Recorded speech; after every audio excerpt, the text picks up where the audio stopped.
Good morning, everyone. Welcome to Higher Moment Mastermind. Again, I'm Shira Lotzar, happy to host you today, along with Vern Schellinger and now Alki Thompson. And we are here, as always, to answer your job search questions. So I think everybody has been with us at least once, so many times. So you all know the format here. So who has a question you'd like to kick off with? Deborah. So good morning. And I'm going to be a little vague about the industry job I'm searching for since this is being recorded. But it's one of these moments I laughed. It's like I did what Shira told me, and it's kind of working. So I printed out a list of companies, 50, 60 companies similar to the company I was in. I'm going in, I'm researching on LinkedIn. And this one company I saw they had a job opening, but I looked at it and the position, it's similar to what I did, but they're looking for an entry-level person. I looked on LinkedIn, it's junior. So I thought, I don't want to apply for this job. But here's the person on LinkedIn who posted this job. So I'm going to connect with her, just say, hey, we're in the same profession. So she wrote back and said, hey, I looked at your profile. Let's have a Zoom conversation. So I'm kind of laughing like, yay, it worked. But now my question to you is, when you're in a position where it's like, I see they have a position, but I know for me, salary wise, it's less than what I'm looking for, or not what kind I'm looking for, kind of like, how do you then go about having that conversation? Because I definitely want to talk to this person, see if there's fit, see if there's synergy. And they mentioned they may have another position, but like when that's how the door opened, kind of how would you encourage me to think about kind of this conversation? Sure. So first of all, did you let this person know right off the bat that you're not applying for that job? You're just sort of connecting with them in general, or are you actually saying I'm applying for that job? I did it. I just said, let's connect on LinkedIn. We're in the same industry. And then she wrote back. I Absolutely. need Yeah. to write Then back to then her. she doesn't have missed expectations. I think that's the point, right? You didn't say to her, I'm applying for the job. You're just Yeah, I networking did with her. it. Yeah. So so literally treat it like a networking opportunity, right? So you Okay. engage with her and you say, hey, just like you said, we come from the same sector, and this is sort of what I've been doing, and would love to explore any potential opportunities that you think would be a good fit at my level, where I could Okay. contribute, right, in the best way. And then just take it from there. Just let her ask you questions. And she'll Okay. probably sort of lightly interview you, just sort of like get to know you kind of a thing. So be prepared, treat it like an interview, even though it's not formal, there's no job. This is more exploratory. It's not quite an informational interview, but sort of, right? Where you're Yeah. just sort of figuring out, is there a potential fit? And you just be your shiny self, right? Share your examples and do everything you would normally do in an interview, but know that it's maybe a potential, whether there's something Okay. now or maybe in the future. There are plenty of organizations that will create jobs for folks, right? They will literally create a position, or maybe they meet you and there was something in the back of their mind, like, we've actually needed somebody like you, Deborah. We just didn't know we did, but now that I'm meeting you, maybe this is the time for us to create something new. Do you know what I mean? So I think that's a great opportunity. Vern?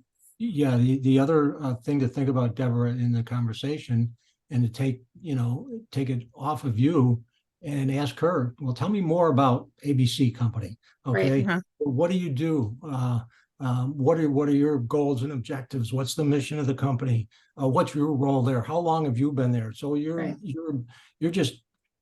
being inquisitive, you're being thoughtful, because you want, we're going to connect, right? We're going to connect on LinkedIn as two professionals.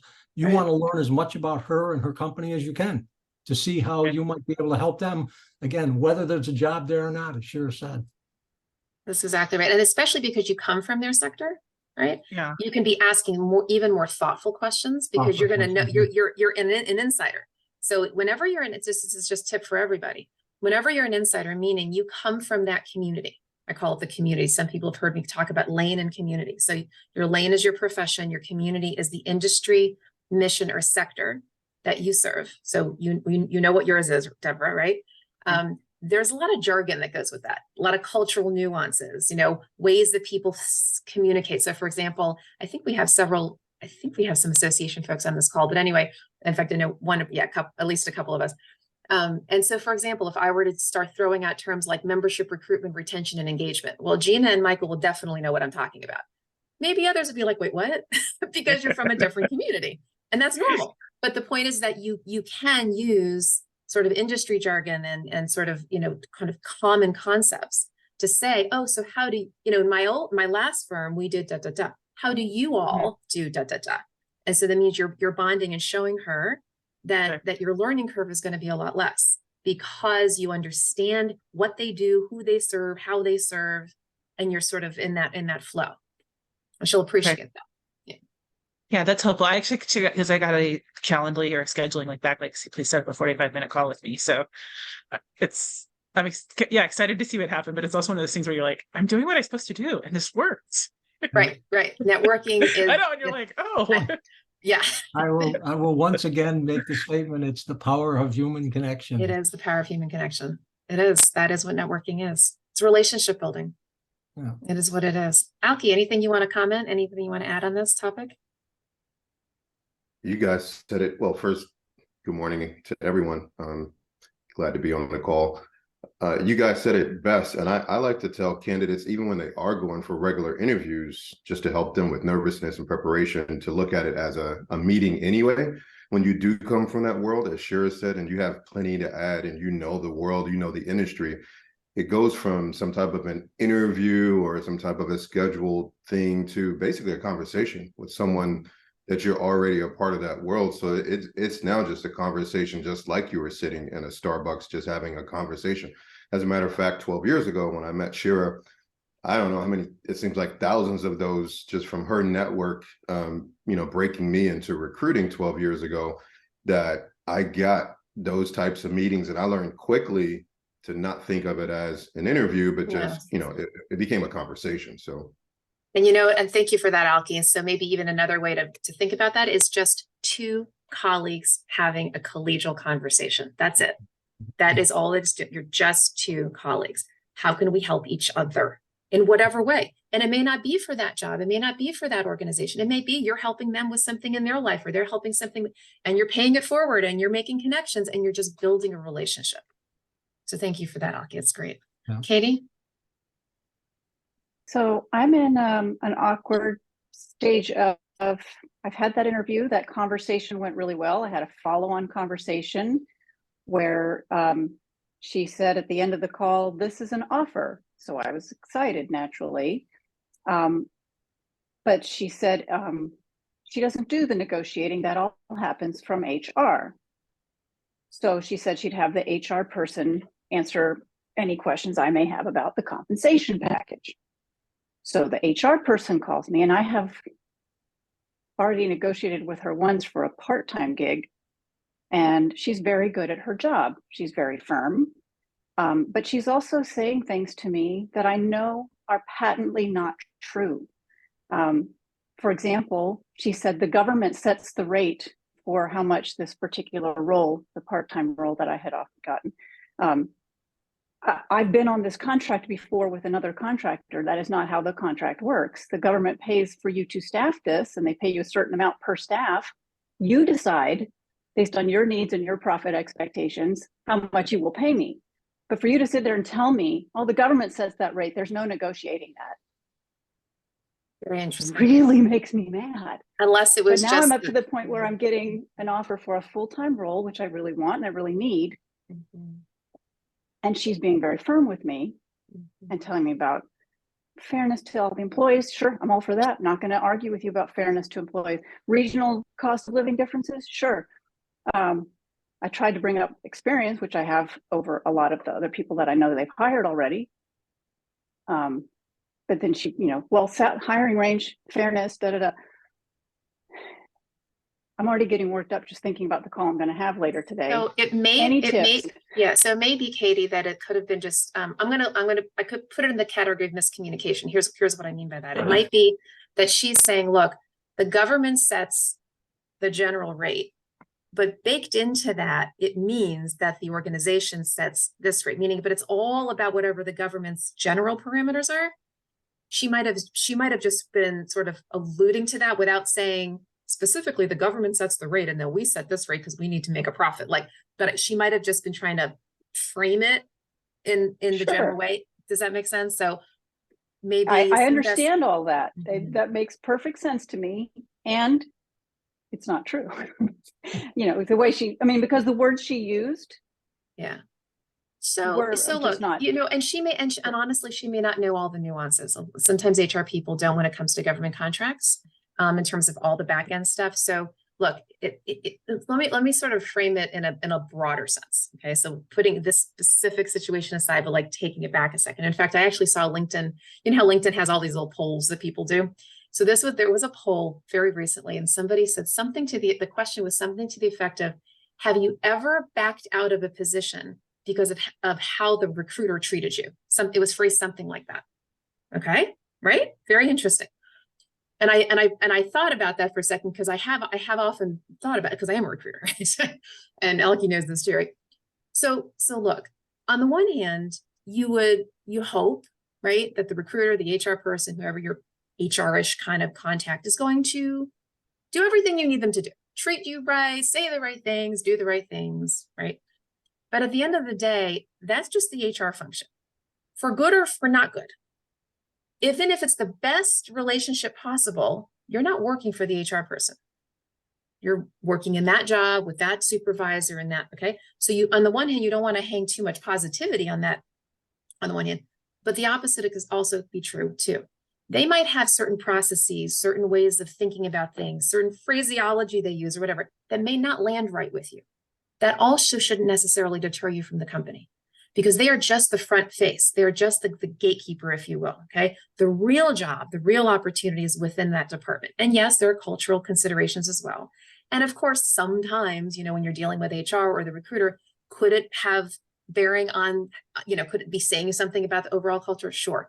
But in general, when you have these sort of like specific situations, oh, they said this, she said, he said, oftentimes it's not necessarily a bearing on the rest of your experience there. It may just be a one-off comment or a one-off situation, or they weren't organized enough. For example, you know how a lot of people say, oh, why didn't the recruiter get back to me? Why didn't the HR person? Maybe they're just unbelievably busy, don't have the best organizational systems, nothing to do with you. Yes, maybe they should be more organized, but that may have nothing to do with what your experience is going to be like in that job, because that's just an HR back-end function. Does that make sense? So I just want to encourage everybody here to sort of not take it with a grain of salt, but when you're dealing with the recruiter or the HR person, that may or may not have anything to do with what your experience is going to be like when you're working there. Is that helpful? It helps a lot to hear you tell me to separate the two, because the conversation I had with the hiring manager, or not hiring manager, who would be my supervisor, and the program manager, right? That conversation went well, and I thought I would probably enjoy working with these two ladies. That should be my focus. It's just that, you know, this is your one chance to figure out how much you're going to make at this. I understand. But yeah, I wouldn't put too much emotional weight on that relationship with the HR person. Is that helpful? Very much. Thank you. Yeah. Treat it, it's a business transaction. You want a relationship with them. Don't get me wrong. They're a human being, right? But in terms of what she's saying, there's a business transaction that's going on between you. So treat it that way, and with respect, right? And really evaluate the opportunity. Elke or Vern, anything you want to share on this? Yeah, I guess, Katie, I was just a little confused when, is this job with the organization, or is it through a government contractor? They are a government contractor. Oh, they are a government contractor. They are the contractor. I would be working for them. Right. Yeah. So she's telling you, you know, the government sets the rates and so on. Okay, now I understand what you were saying. Yeah.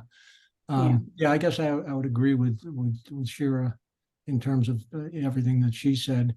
I'll also make a personal statement on the HR function in general.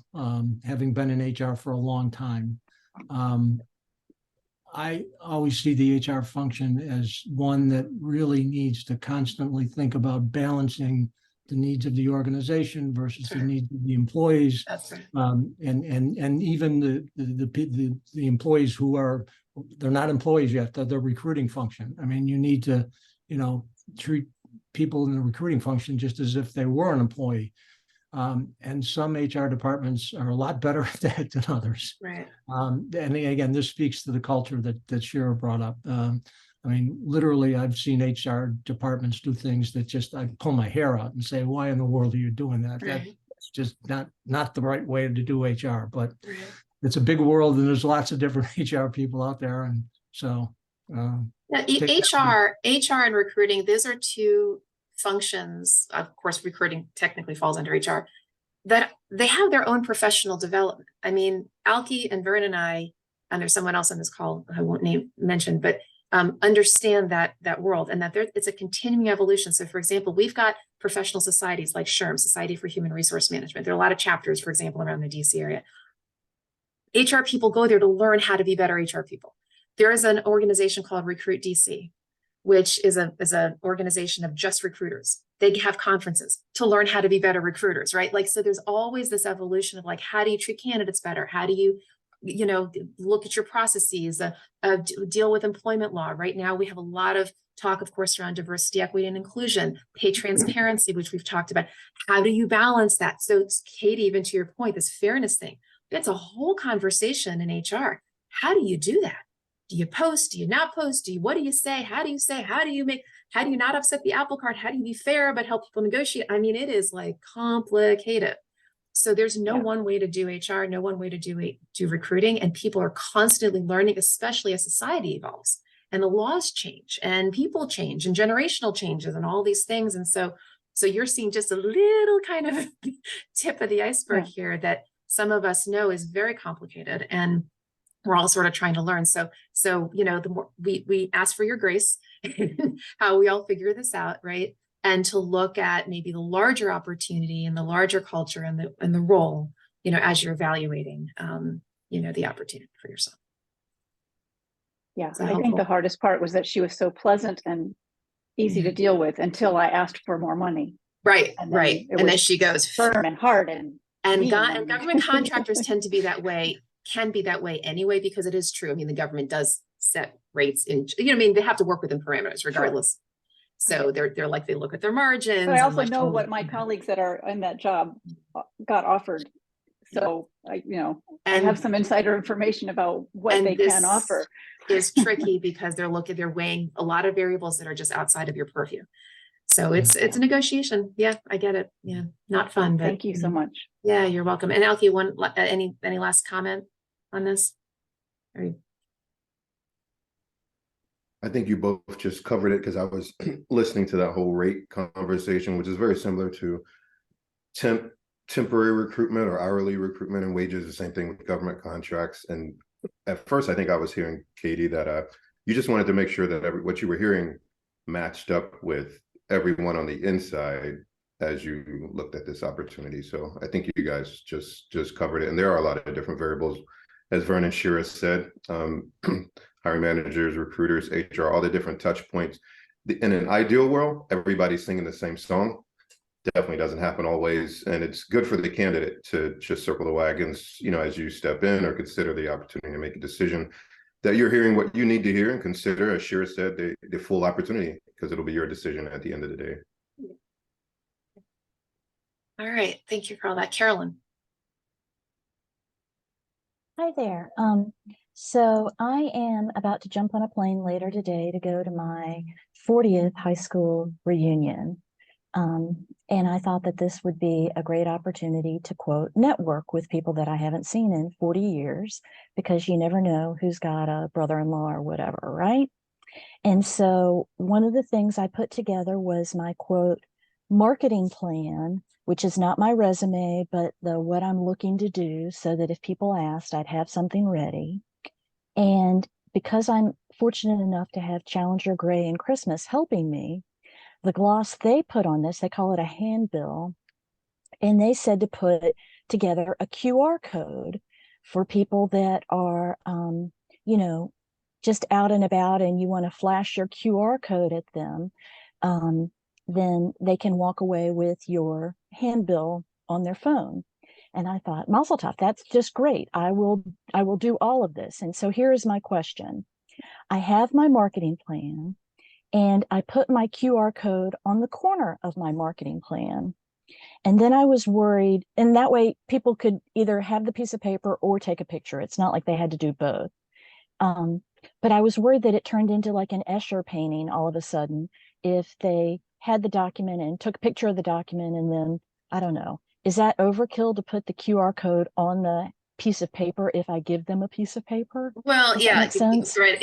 Then I actually wouldn't necessarily give it to them. Say, look, I have this piece of paper. You're either welcome to it Or if you're like trying to go paperless, here's the QR code, hey, and you just literally hold it up to them and then they can take a picture on their phone. Which you Well, may I want also have the QR code on my phone. then maybe that's just the easiest thing, that you don't need a piece of paper, because everybody knows how to do a QR code these days. Right. So I would just avoid the paper, because the other thing too is the paper is might be a little bit unwieldy for you as you're networking and have a drink in your hand and the Right. with the dip and the whole, right? This just is probably not, because I was thinking if not, there's your phone, you could just make up a little business card. But you know what? You've got it on your phone. Just say, hey, swipe it, and that's that. Okay. You know, people do that sometimes with LinkedIn profiles. Because Right. I've done that before at there is a gatherings like that. Every LinkedIn profile actually has a QR code. I'd Right. have to go find it for you, but go ahead and look it up. That's the other thing you can do when you're in a networking event. Pull up that code, and then you guys can just swipe and instantly link in with each other. So that's another way of using a QR code. Do you want me to tell everybody how to do that? Because I've done Yeah. it recently. Oh, great. Yeah, it's been a while since I had to do it. Okay, so when you're in LinkedIn, go to your search feature at the very top, and there's a little square thing that looks a little bit like a QR code. Yeah. If you push it, your I don't know if you can see it, your QR code comes up. Just shows up. There. Yep, it's pretty. Thank you for reminding us, Carolyn. And now that we're doing more in-person networking, it's more important. We all forgot about this for 3 years, right? Yeah, but it's very helpful. Shira, I wanted to follow up on Caroline's question. So she's at this networking event, she's seeing familiar faces, she's engaging in conversations, but inevitably there's that kind of vulnerable state of, hey, I'm looking, I could use your help. And so, like, any tips and tricks on like how to do that confidently? Yes, I absolutely do. And here's what I would suggest to consider. It's all about your mindset. Your job search is not about you. Your job search is about serving others. I want you to all think about that for a second. You're working to serve. You're working to serve. Work is service. When you are out there networking, you're basically saying to the world, here's how I can make a contribution to you, to your company, to people in your network. I have gifts that I've been given divinely, right, to make an impact. Can you benefit? Or do you know somebody who could benefit from these skills? This is not about you. It's not. It just isn't. Yes, you got to earn a paycheck. Yes, you got to put food on the table. At the end of the day, you're working to serve, right? So if your mindset is that, it's like, hey, how can I help? Then it's an exciting conversation. Then it's like, hey, what's going on in your world, so-and-so, and what's, you know, in your industry, in your company, in your personal world, how can I help you? And the helping is not only in terms of like getting a paycheck. It's just, and Vern talks about this all the time, right? It's your what is it? You always say, Vern, you're giving and teaching, right? You're teaching and giving. Teaching and giving. You're teaching people what you do and giving to others, and you're making an impact in their life, even personally. When you're sitting there, I know I've done it anytime I've been networking. I'm sure a lot of us have done this. I mean, when I'm networking, I'm asking them questions. I'm not talking about myself. Like, hey, what's going on in your world? What do you do? What's challenging for you right now? What's going on? How can I help you? Make connections for them. Everybody, you want to be a go-giver when you're in a networking situation. Go-givers, I didn't make up that term, it's a book. It's actually a movement called, so if you all go to go-giver.com, I think is what it is, but it's a little book. It's wonderful. It's about all about adding value to other people's lives. And that's your job. Go add value, go make an impact, go bless people, right? So when you're in that networking meeting, you're asking them questions. Hey, Susie, so where are you from? And what are you doing? And da, da, da, da. And she's telling you, and you ask follow-on questions and you get really curious. And then you're listening. And of course, at some point, she's probably going to mention some challenge she has. Ooh, how can I help you with that? And oh, you know what, says Gina? You know, I met this person last week. Maybe they could be a good resource for you. And then you say, hey, how about if I make an introduction? And then make the introduction. Don't forget. That kind of thing. So that by the time it gets around to you, you've already invested in their life. You've already given. So when she asks or he asks you about you, you're like, oh, well, yep, here's what I'm doing. And I'm, you know, looking for opportunities to contribute my blah, blah skills in this sector and da, da, da. And look, if you have any colleagues who you think could benefit from my skills, notice the phraseology. It's not about getting me a job. How can other people benefit from the skills that I'm offering? You know, we do that all the time. Those of us who are there are a few of us on this call, actually me, Vernon, and Alki, we're all in business for ourselves. What do you think we do when we're networking? Here's what we do. Here's what we offer. If you could benefit from that, to whomever we're talking, we're happy to help. And if not now, fine. If maybe a colleague down the road, fine. We're here to help. But what we have to let people know what we do in order so that they can know how they can benefit from what we do. Does that make sense? It's a collegial conversation. It's you are there to help and they're here to help you, and everybody's here to help each other. Does that make sense? No. Yeah, I'll just emphasize again that the foundational principle of contacts count is networking conversations should be about teaching and giving. All it is a conversation between two people. And I know what you said, you know, if you're in the job search, and I've been there a few times myself, you know, you're looking for a job, you know, I need a job, and you're, you know, either embarrassed or how do I bring that up and so forth and so on. And so that's where people get all emotional and put pressure on themselves, and just have a conversation. And the way to take the pressure off yourself is to do a lot of what Shira said. Ask them questions first. Hey, how have you been? What's going on in your life? What's new? What's different? And then again, Shira said, if there's a way to help. In most conversations, naturally the person will come back at some point and say, hey, what's up with you? Right? Or how have you been? Or what are you doing? And then it's your opportunity to talk about, you know, what you're currently doing. I'm currently looking for a new opportunity, whether it's a new opportunity or I'm beginning to think about, I need to move my career to a different place, whatever the objective is. You can start to communicate that, and then talk a little bit about, you know, what, as Shira said, your key skills, your expertise, the types of opportunities that might be, great for you if they know of anybody. So take the pressure off yourself, talk to them first. You'll get more comfortable by doing that. And then it'll just be a conversation between you and another person. Whenever you step into a networking event, your question in your mind should be, how many people can I help here today? How many people can I give? How many people can I bless? You have that lean forward. I want to help. I want to help. I want to help. And then, you know what? Likely they're going to want to help you too, but you don't do it for that reason. You do it because you want to help, but then they will likely want to bless you back. Yeah.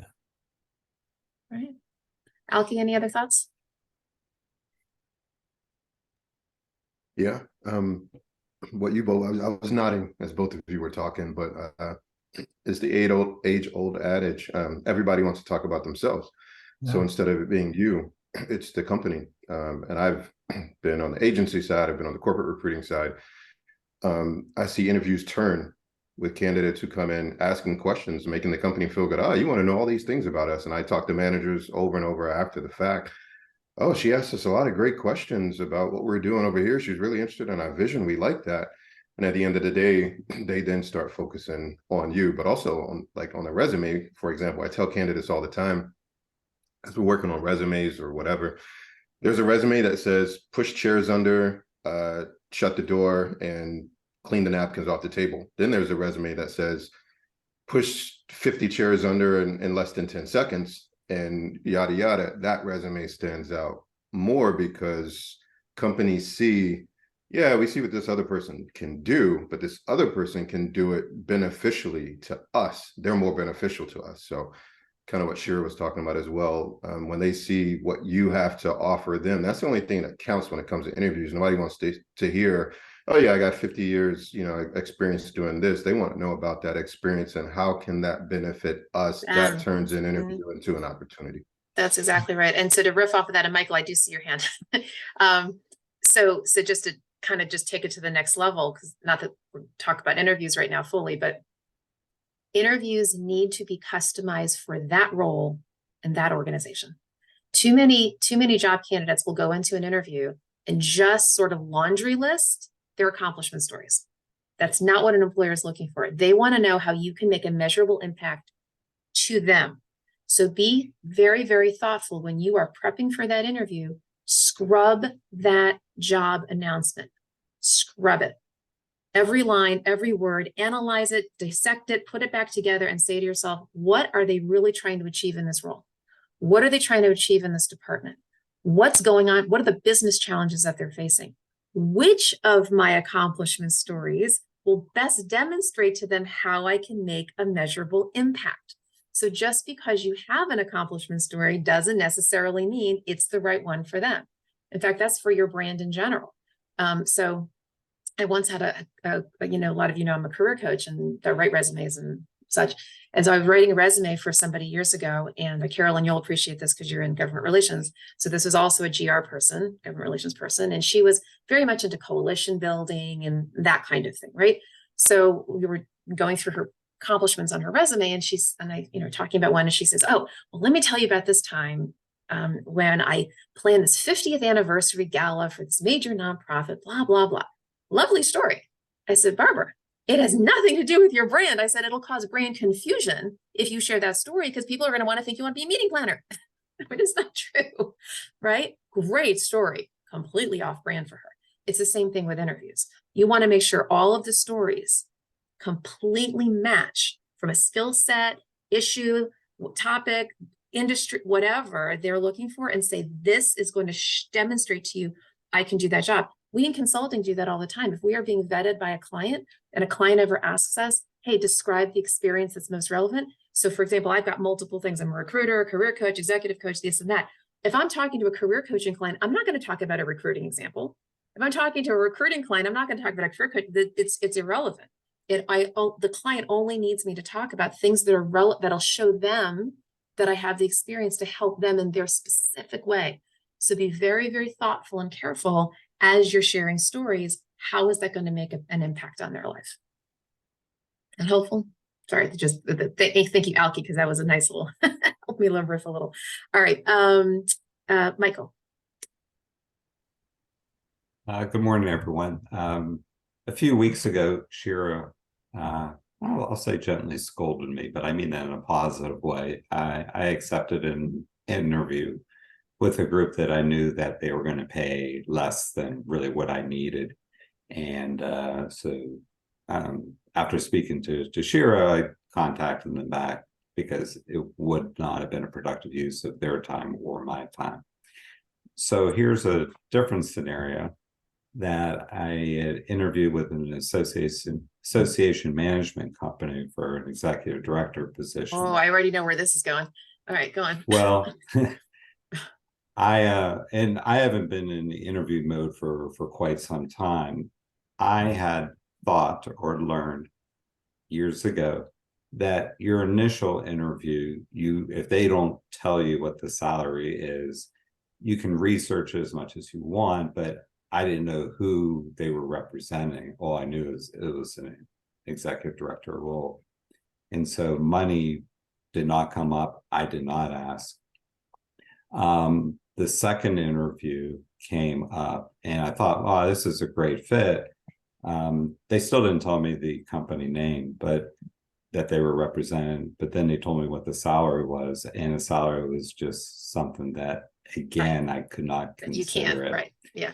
So I guess my question is, should on that very first interview, Right. if they don't bring it up, right, should you? Here's should a I? great, thank you for that. This is, yeah, I'm not going to opine on the whole AMC world. You and I can have an offline insider baseball conversation about that, but this is as a generic, right, question. Yes, you can. Now, let me, first of all, I'm going to approach it from two sides. So first of all, as many of us know, we're in a what we're calling a pay transparency world right now. Okay, so from a diversity, equity, and inclusion perspective, there are a lot of companies that are actually posting. They're learning to post. Some states in the union, like Colorado and California, are actually requiring it, but not everywhere. And then in the DMV, like not everybody does. But point is, everybody's going to start seeing more and more companies start posting salaries. So Michael, this question that you're asking is relevant for companies who don't yet do that, but you're going to see more and more and more companies do it. So it's going to be, I'm going to be answering this differently once most everybody's posting. Okay. But for those companies who are not yet posting salary, now I'll answer your question. So here's the thing. Yes, you can, but you have to do it in a very particular way. Here's how you should not do it. I mean, you could kind of in this day and age, but it's still not quite. Don't do it this way. Don't say to them at the end, "Hey, so just want to ask about your salary range. You could.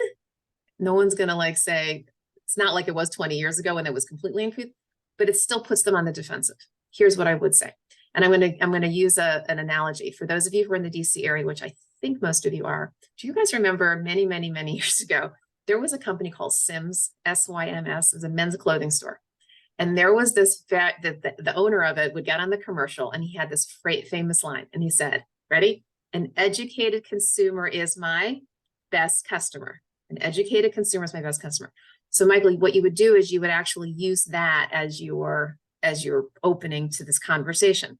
You wouldn't use that phrase, but this is the mindset. And you would say to the employer at the end of the first meeting, Miss Employer, Mr. Employer, this is such a great meeting. Thank you so much for taking the time. Before we wrap up, right, I want to make sure that, that we're on the same page in terms of compensation, because I really want to make good use of your time. So would it be okay for me to share with you what my expectations are? You're not asking them what their range is. You're offering yourself and saying, would it be helpful for me to share what my expectations, just to make sure that you can make a good hiring decision and to make sure that this is really going to be a good use of your time for us to move forward. And they'll be like, oh, yeah, sheepishly, they'll say, yes, please, thank you. Thinking to themselves, they should have asked the question. So what you're doing is there's no defensiveness. You're just educating them. You're offering information. And then you would say, so what I'm seeking is a total cash compensation package in this general range, right? And you would actually try to go with kind of one number. So I'm gonna make up a number, okay? Nothing to do with you, just make up a number and say, I'm looking for a total compensation package in the $100,000 range, kind of in that area. And you say one number. And I say range, but I don't mean two numbers. I mean one number, like in that general area. And then they'll do one of two things. They'll either say, oh yeah, that's totally fine, no problem. Or they'll say, oh, well, thanks for letting us know. Actually, that's a bit above our range. The highest we can go, and that's the only time they'll typically give you their top. Gosh, the highest we can go for this role is 85. You know, do you have any flexibility is what they'll say. And then you can say, by the way, presuming that 100,000 that you just mentioned is really your happy dance number, meaning you do have a little flexibility, which is what I recommend. Always start high. You can always negotiate low, but you cannot negotiate back up. Got that? You can negotiate down. You can't negotiate up. So if you said 100 and 100 is your happy dance number, then they say 85.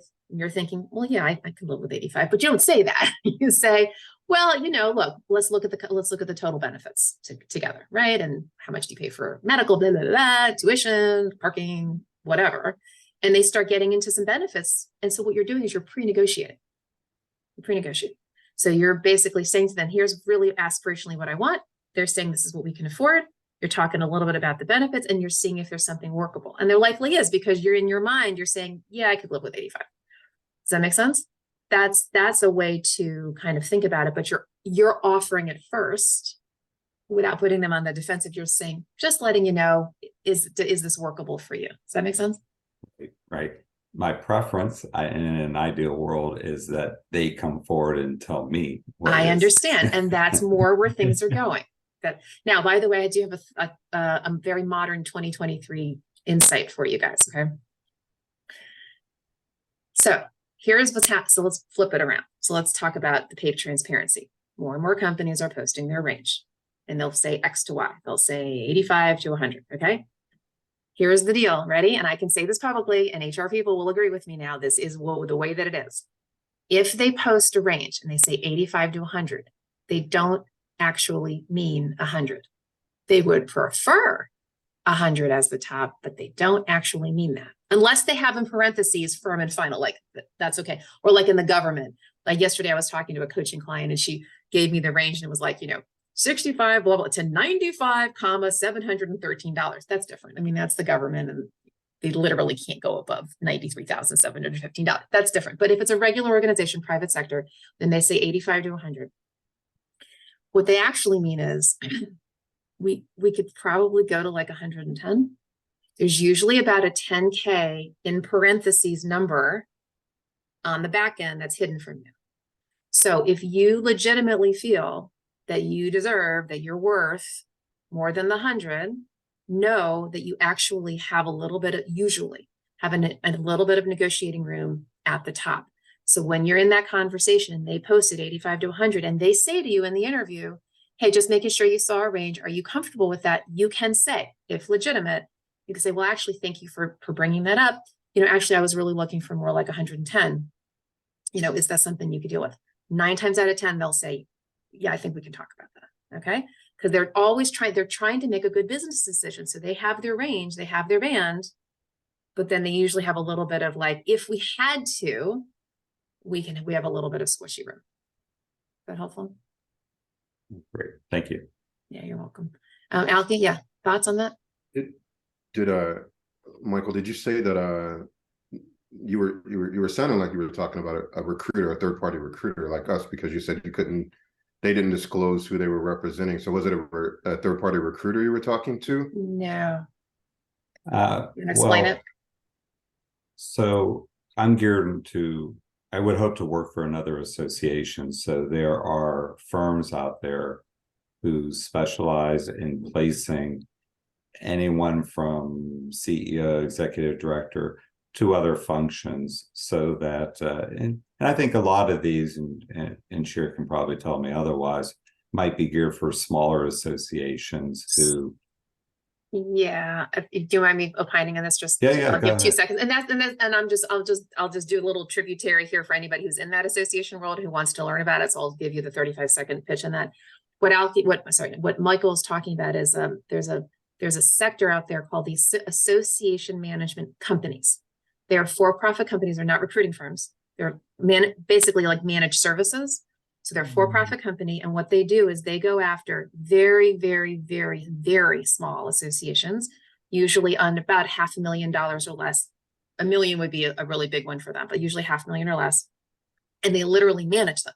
So the for-profit company has staff like Michael, whomever, and Michael would be an executive director for ABC Little Baby Association and maybe PDQ Association, like maybe two associations or one, but even so, it's not as robust as working for a standalone association. You're just managing, right, things at a kind of a high level as an ED. And then they have other people. They have an on-site meeting planner, and they have all these different people. But the association saves money because they don't have to have standalone staff. Everything's handled by the managed services firm, which also means that they don't pay as much because they can't. Their margins are very thin because the associations can't pay them very much. Yeah. So does that help? Like RPO, kind of like RPO, but that I was trying to get the basis for why the money was not secretive, but where the question came from. Said it, and if he throws it out, does he win or does he lose? Yeah. Because I was thinking, if it's us, we're gonna give you all the information that you need and clear everything that we need to clear ahead of time, so that you don't have to guess that by the time you get into a first or a second interview. But I see now it makes more sense. They probably don't always come out and deliver that, right? They can't always deliver it. And sometimes they're actually, and maybe they could be even in contract negotiations with a potential new client. It's almost a little bit like government contracting, same concept, sort of, where they don't even necessarily know yet who's coming on board, or if they do know, they can't really share it because it's proprietary to them until you're hired. Sometimes, but sometimes not. Sometimes they will actually let you know who it is. Yeah, it's just a little bit of a different world. Good conversation. All right. Other questions or topics?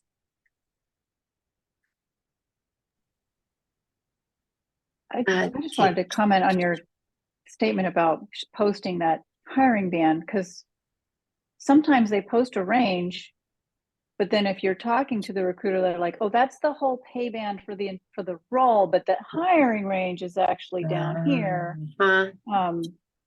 Yeah. So it's hard to know where that wiggle room. That's a really interesting point, Katie. People have different philosophies about that. Not everybody posts the whole range. Sometimes I think they'll do that, for example, in the government, right? Like I said yesterday, I was working with a client and she was applying for a government-oriented job. It was a big honking range. It was like $30,000. And you're right. And they were actually offering her something kind of midpoint because of her salary, of her skill set. And it made sense to me. Private sector is less likely to do that. Less likely. They're more likely to go pick the hiring band. So they have their whole thing, but they're like, yeah, for this position, we want somebody who's 75% of band. And then they'll give like a little tight, maybe 10K range, 15K range, something, not the whole thing. But I think that's more likely to happen with government because they have to be transparent, right? They have to say, here is the whole range. But for people with your qualifications, you're kind of here. Yeah.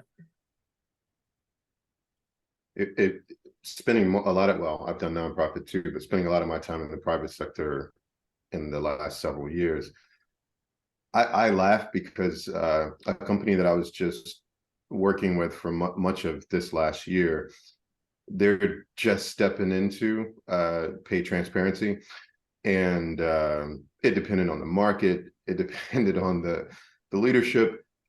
Some of their facilities and sites were a little bit autonomous when it came to budget. So what Shira is talking about, that number, I laugh because number one, money is just a funny conversation that can make or break opportunities all the time. But I laugh because some companies and organizations are truly transparent and they're doing it right. And what they post is what it is. And to Shira's point, you get the added bonus to find out like, oh, there's an extra 10 or 15,000 to play with.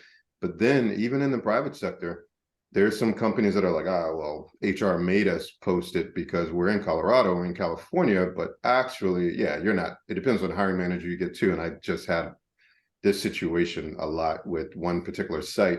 That leader of that site, he would try to bend you and squeeze you down to your most minimum value because that's just how he thought. So no matter what you did, I had great candidates. By the time he was done with them, if they were a senior, they were mid-range. If they were mid-range, he had squeezed them down to junior. So when you started talking about money in his mind, like, oh yeah, we're going to post a range, but yeah, we're looking at like the first quarter of that range. So it puts the onus back on you as the candidate to ask, to just get that, if that's important to you, to ask and make sure that you get that information going forward, as early as they'll give it.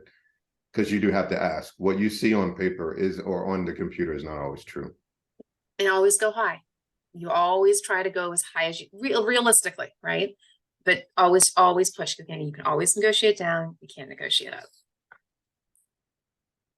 Although I will say this, if you ever maybe misspeak and just because, I really want this job, and then you sort of, maybe in the beginning of the conversation, you guys sort of pre-negotiate a something, and then you sort of think better on it, and at the end, when they actually make you the offer and they offer you the thing that you said that you were looking for, and you're like, oh, I really wanted more. It's okay. You can renegotiate, right? You can say, look, presuming this is true, you can say, look, I know we talked about number X, after going through this interview process and looking at the scope of the role and evaluating my skill set and so forth, what I really would like to see, can we move that number a little north? Was that okay? You're not going to say no, right? Presuming they actually do have a little bit of squishy room. So going back to our 85 to 100 numbers, let's say you guys pre-negotiated the 85, okay? And really you're looking for higher. At the end of the interview, you can say, yeah, I know we talked about the 85, but I've sort of been thinking about it and reevaluating it. I really would like to see, can we get closer to that 100 mark? What would that look like for you? They're not going to say no as in, nope, 85 is what you said, and that's what we're going to do. They'll likely do something, not 100, but they'll do something just because they don't want to seem like they're inflexible. And they usually do have a little bit of flex room, something. So that's all. Your job is just push them as high as you can and understand and sort of US negotiation, meet in the middle kind of thing. They'll probably meet you, if not in the middle, maybe a little below middle, but something that's more than maybe what you guys originally talked about. I'll give you a different perspective on this too, from the other side of the fence.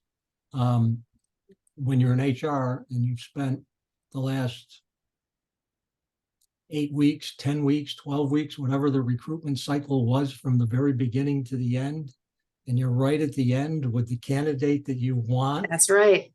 And you say, okay, they want $5,000 more. Well, and if you have a leader like Right. LK was talking about, no way we're going to do that, and the candidate walks away. Right. They just lost. They just wasted all that time. You've wasted all that time, and you got to start the reel in the recruitment fish process all over again. That's So right. They want to reel in the recognize fish. Yeah. You've got to, you do have, not that Leverage. I'd say that directly to them, but you realize you do have a little bit of leverage there in the sense that they put their eggs pretty That's much right. in your basket because That's they've right. chosen you over How many That's other right. candidates did they That's interview? right. That's exactly right, Vern. Thank you for that perspective. So true, Yeah. so true, so true, so true. If they have actually made that decision, they want you. They will try to do what they need to do to make that happen. So don't worry about, oh, I'm going to lose the opportunity. They don't want to lose you. That's why they made you an offer. Right? Yeah, yeah. Yeah. Yeah. You've been on the hiring manager side, yeah, way more often than job. Yeah. Yeah, so you understand what we're talking about, Katie, right? Yeah, It's yeah, true. You want that absolutely. candidate, you know, Yeah. do what you got to do. Yeah. Cool. And I know Yeah. I've also shared this with on this call a number of times. The angst that you as a job seeker have when this process seems to take so damn long and people don't get back to you. Right. Again, here's what happens on the inside. Hiring manager comes to me and says, we need this position, we need it right away, do what you can, speed it up, get us resumes. Right. So HR does all of that, you know, front end work. We get all the Yeah. resumes and give it to the Yeah. manager and say, hey, we've got Crickets. 100 resumes. We've culled them down to 10. Take a look at these 10, get back to us so we can schedule the interview. And then Crickets. I sit there and wait for the hiring manager to get back to me. Hey, John, it's been a week. They're look busy. something else came up. That's right. And so now it's 2 or 3 weeks before we can even get to the next step. And that's all internal. You have no idea that that's going on, but it is. And that all, and by the way, and Vern and Alki, I know will agree with this. Part of that has to do with the way that the hiring manager's relationship is set up with the HR person. If the hiring managers don't trust HR, or it's just not systemically kind of a thing, then it'll happen that way. Just like Vern said, the hiring manager says, okay, well, we're in control. So you submit us, you know, the 10 people and we'll choose who we want. Sometimes it's not that way. Sometimes it's systemically the other way, where HR, the hiring manager says, all right, HR, I trust you, and just schedule who you want. That's different. Like as a recruiter, I'm thankful that I happen to have those kinds of relationships. I do my vetting, I get their schedule, set them up. I don't have to wait for them to do. And so things, you know, can move along a little quicker, but it all depends on the relationship and what the hiring manager has appetite for. Recruiters can't always control that. Right? It's in terms of the trust factor. So but you don't know that. So when you don't hear back, a lot of times it can be what Vern is talking about. Alki, I know you've had all those situations, right? This is one of, I think I mentioned to you one book. I'm actually working on a book right now that tells candidates what's happening behind the scenes when you don't know what's going on. There's so much that happens, but There's that so much. communication, that relationship is where it falls off. Candidate has zero visibility to that. Right. That's exactly right. And also depends on how many layers there are, right? Because there could be the recruiter, the HR person, the hiring manager, other people making decisions, other people influencing, depends on the size of the company. You know, small companies, it doesn't happen as much because it's usually a lot tighter and they actually trust the recruiter, especially if it's a third party, like, yeah, just take care of this for us. We'll do whatever you tell us to do. But the larger the organization, the more complexity there is, the more layers, more bureaucracy, more, right, checks and balances. I mean, and not to mention there's a whole applicant tracking system problem that we haven't even talked about. And that's a lot of times why you don't hear back, because your resume gets stuck in cyberspace and the poor recruiter is doing their little keyword searching, trying to find you. And if you don't have the exact keywords they're looking for, you don't even get pulled up. Right. So there's so, again, complexity upon complexity. So Alki, we thank you in advance for the book that you're going to write. All right, Katie. This might be a dumb LinkedIn question, but if I get this role and accept it, my feeling right now is I have really worked hard on this job search and I have a lot of irons in the fire at this stage. And I might potentially find a new opportunity. And I think I want to keep my job search open. I know there's a way to say, don't let my employer see that I'm open to work. Is that right? And I know I need to give this employer a chance. So I do have a mental mindset of, you know, I'm going to give it X number of months before I jump ship. I mean, unless my dream job comes along. How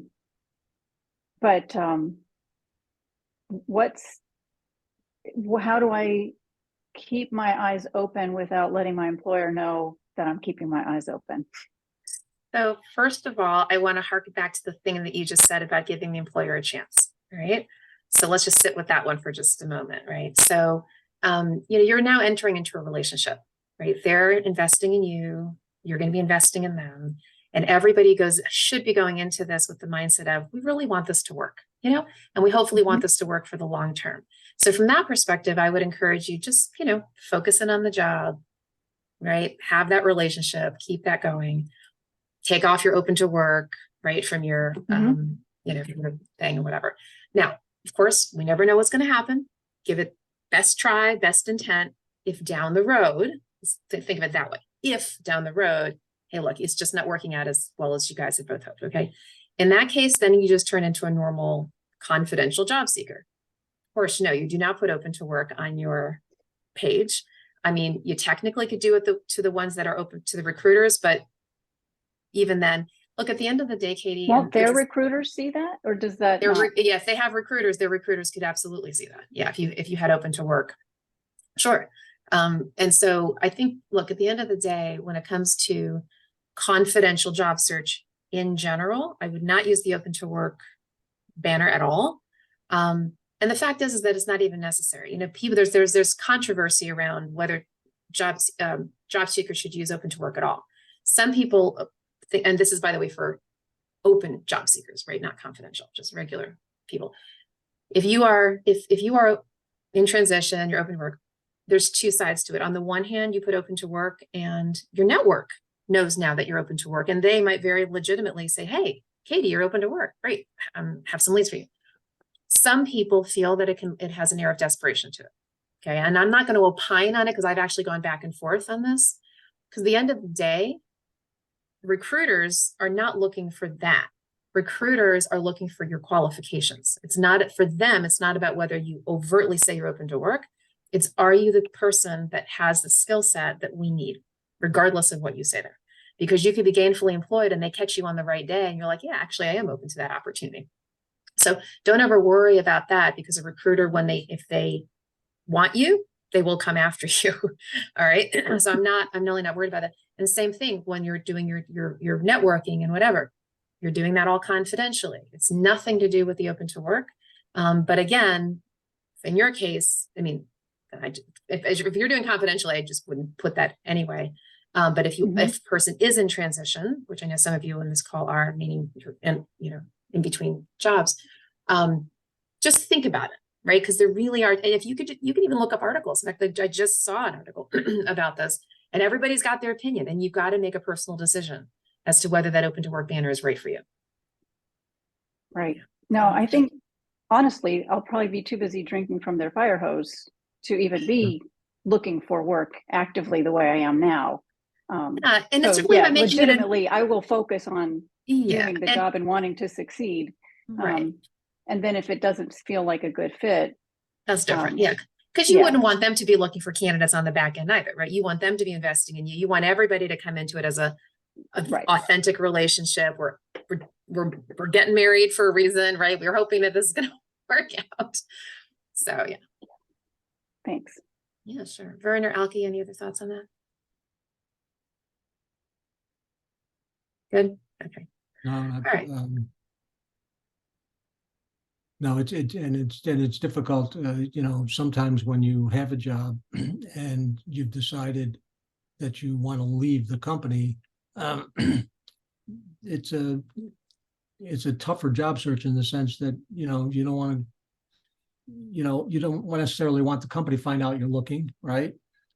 Even though when you're networking, it could get back to them in some way or some shape or form. It's just a delicate situation, so you need to be careful about your conversations and how you present yourself and why you're going down the path that you're going.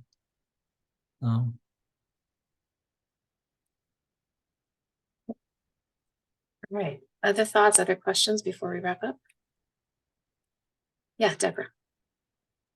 So this is a LinkedIn question, and this is about the experience section where I know now you can have skills for each job. And I went through mine and I call it now, I have it like every skill that could possibly be related to this job, I have it. And then sometimes I look on profiles and I see people maybe just have like 3 skills or 5 skills for a job. So Is And when there you any say, thoughts sorry, when you around- say a job, you mean in Oh, your the experience section, job, yeah. job. So you can like, you know how you now you can like have skills and you can click. So I Exactly. think like on one of mine right now, I have 20 skills, and then sometimes I look on profiles and I see 3 to 5. I don't know if it's something that makes a difference, but is there thoughts around, should I just be picking my top skills for each experience, or should I be having as many as I This can? is it's a very fluid topic, and Alki, and you know, happy to have you chime in on this too. But so first of all, the skill thing that you're talking about, it used to be when LinkedIn first came out with that feature, it used to be you could just have just a skills section. That was it.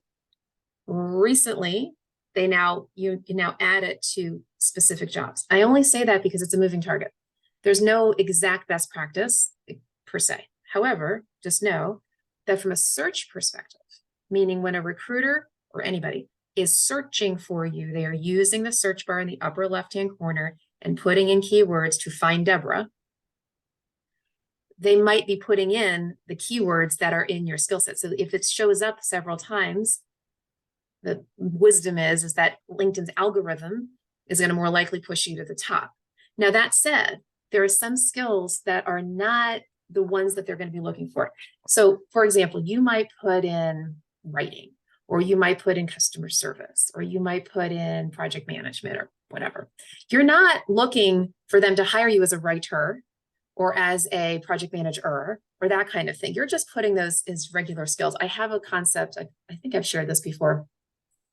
I call it, it's going to sound funny, but I'll explain it. I call it ing versus ing versus So ing is the skill, is the profession. Writing versus writer, event planner, accounting, accountant. Got it? So if recruiters, they're going to put in kinds of skills. They might say writer, event planner, that kind of thing.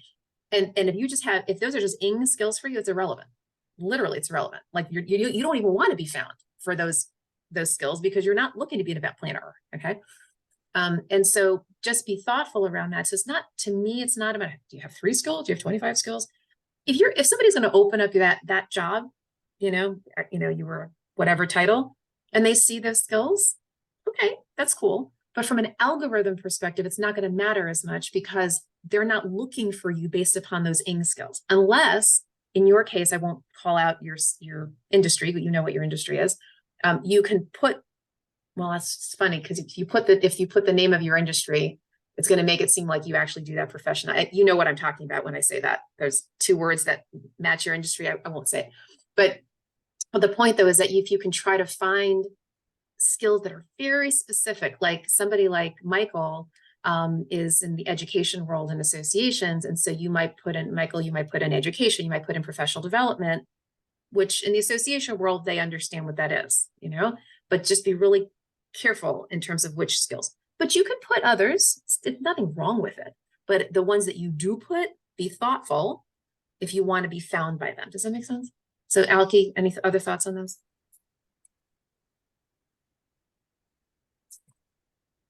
Yeah, I don't want to sound crass, but I mean, you use the word irrelevant.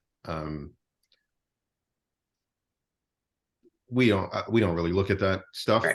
Right. But if you have a specialized skill, I already know for the most part, depending on what I'm recruiting for, what I'm going to find on LinkedIn.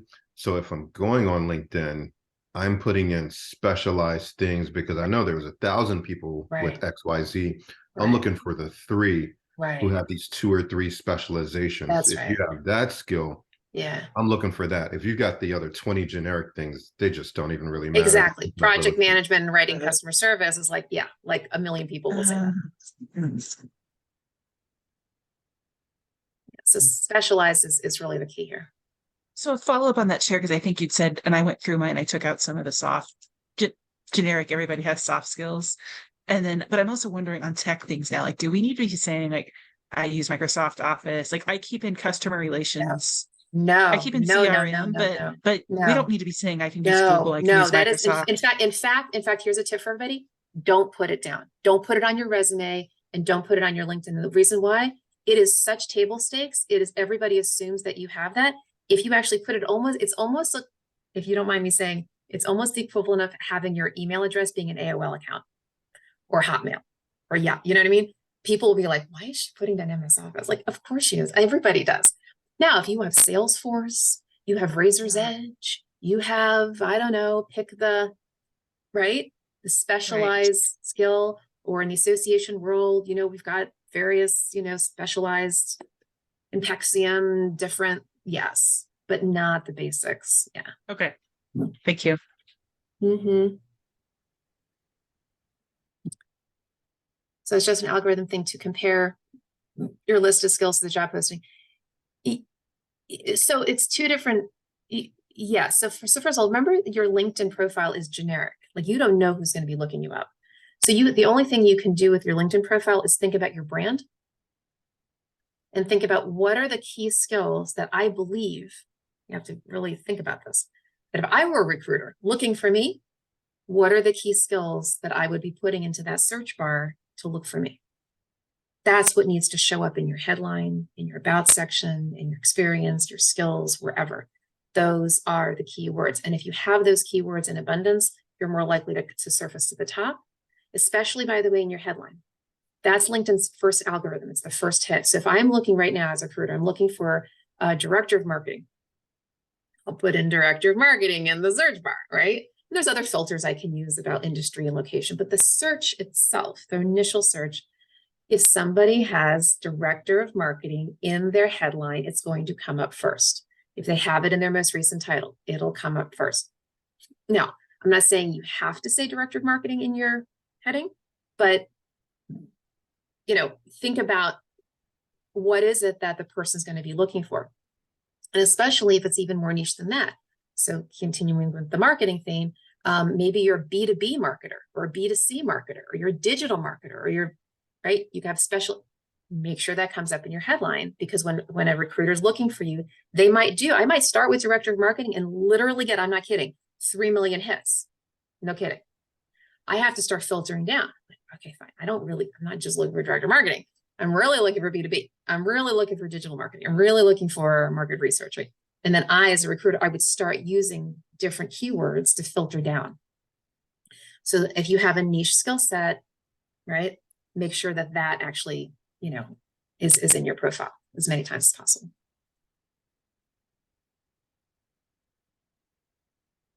I hate to re-chime in, but what Please. you just said made me think about going to the supermarket. At first I thought about cars, but I think supermarket is easier. You're going in for one thing, you know where the section is. And even when you get to the aisle, let's just use cereal, which sometimes is all jumbled together, but they have certain cereal at the top, certain cereal in the middle. They have these cereals over here, or snacks, snacks. They have pretzels over here, popcorn. If you're going in for popcorn, most people know exactly where to find the buttered popcorn with the barbecue flavor and the extra sea salt seasoning. That's where you want to be found. Or if you just want to be like everybody else, then you can just keep it as generic as possible. With LinkedIn, I wouldn't put anything up there other than something that's going to make that person who's looking for people like me be able to walk right into the store and go directly to me. Otherwise, they're going to just get lost. You're going to get lost in the sauce with all these other things and take them longer to find you. And they may even just give up, because we do sometimes. We get a phone call and then we come back around to it later, and we don't meet you now until 2 weeks later. So That's right. And you can, by the way, you can do a lot in that headline. You actually have 300 characters to use in your headline. So you can actually have multiple things. You can say, you know, marketing leader, and then use a pipeline. By the way, I don't know if everybody knows this, that right above your enter key on your keyboard, if you hit shift, and that is what we call a pipe. It's a straight up and down line. It's a lovely little, you know, kind of icon. So you can do, you know, marketing leader, pipeline, digital marketing expert, pipeline, B2B. Like you can put a bunch of things in that headline so that you are more findable, right? In terms of based upon all these little keywords. Make sense? All right, so we'll go ahead and wrap up our formal call for Hire Moment Mastermind this morning. And as per usual, for those of you who would like to stay on the call for a short prayer call, happy to lead you in that. Otherwise, look forward to seeing everybody next Friday. We're going. All right, have a blessed day, everyone.